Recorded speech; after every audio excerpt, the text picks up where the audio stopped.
Hello, everyone, and welcome to Vitality Daily. Oftentimes, when we begin a day, we have trepidation and anticipation about what the day's events may be, what may unfold, and begin to play out the fears in our head.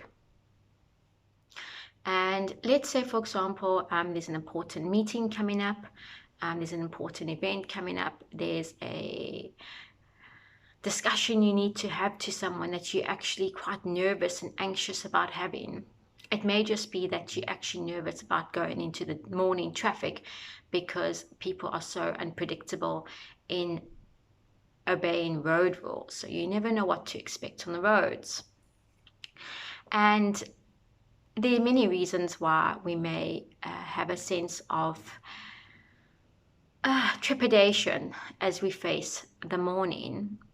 So there are some key things we can do to help us feel a little bit more secure and a little bit more relaxed.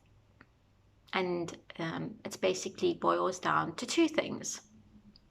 The night before, when you go to bed, it's a good idea to picture and imagine how you would like the day to unfold the next day in a nice way. Don't let your fears and insecurities come into play.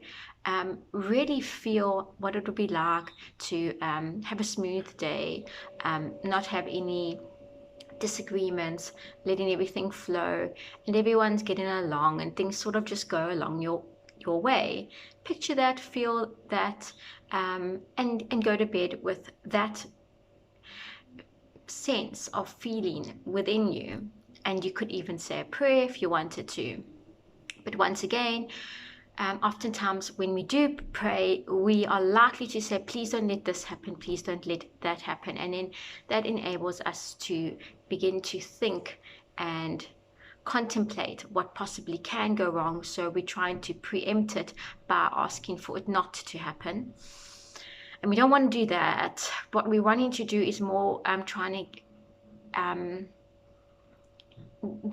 get the feeling of how we want things to be. So we focus on the positive and we say, I hope this day goes like this, and I really look forward to being the best I can be and managing the day successfully with whatever I may be faced with. And then the next morning when you wake up, it's once again key to spend at least, I would say, 2 to 5 minutes, at least 2 to 5 minutes. You can spend more time just being quiet and putting in the message within yourself that you are safe, that you are loved, and you're going to manage the day the best you can. You're going to deal with it the best you can.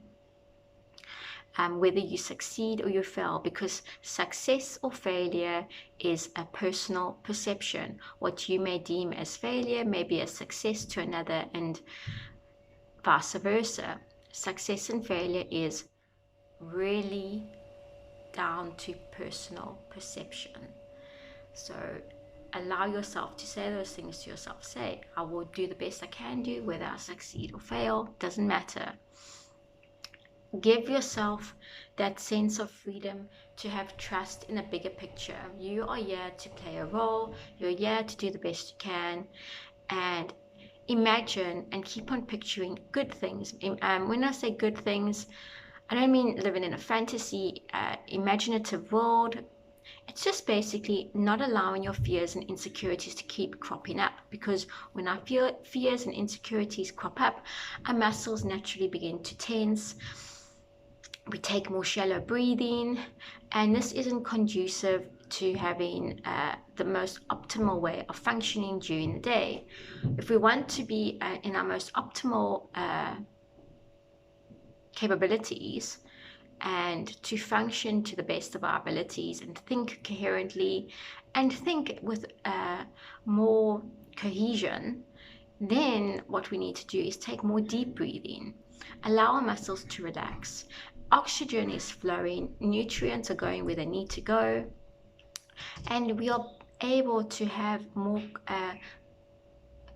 conducive thoughts, we're able to act more appropriately in any particular time or place because we are more balanced. But however, when we are, like I said, tense and anxious and taking shallow breaths, we're creating a sense of imbalance within ourselves, and our muscles are tense, and we've got the stress hormones flowing and all those types of things, and it's messing up our blood sugar levels. It has this compounded emotional and mental effect that doesn't support us acting to the best of our capability. So when you sense you are not breathing deeply, when your muscles are tense, and whenever you can sense that within your body and you notice your shoulders are really, really tight, perhaps your stomach's starting to ache, perhaps you're starting to get this acid buildup, and you're noticing you're getting heartburn, you notice you're starting to get headaches, and now there's many different causes that may be causing these symptoms. One of the prime reasons often why we get headaches is actually due to dehydration. We're not drinking enough water, and if you drank some water and maybe had a banana, it would really help, but that's not always the case.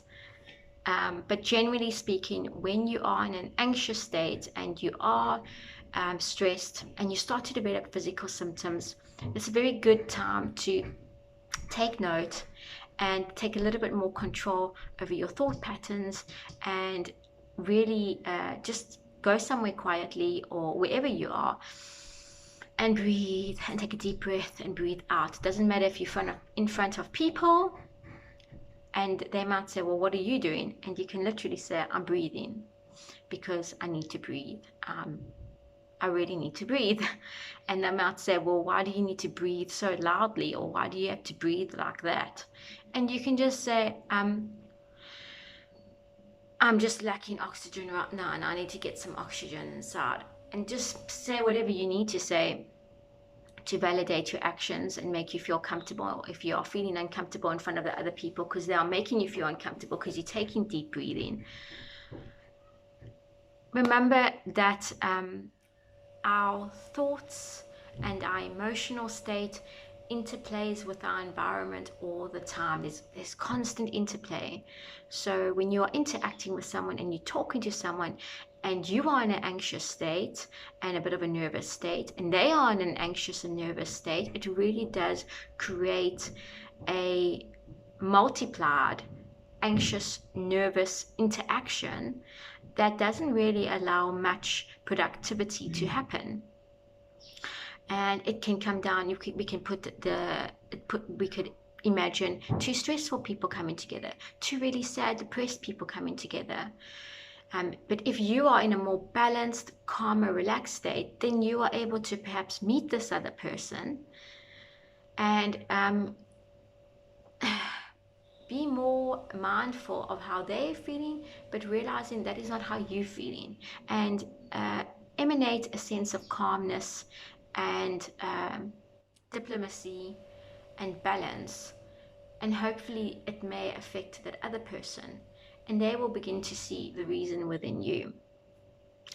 Take care and keep well, and may you have a lovely day or evening wherever you are when you are watching this.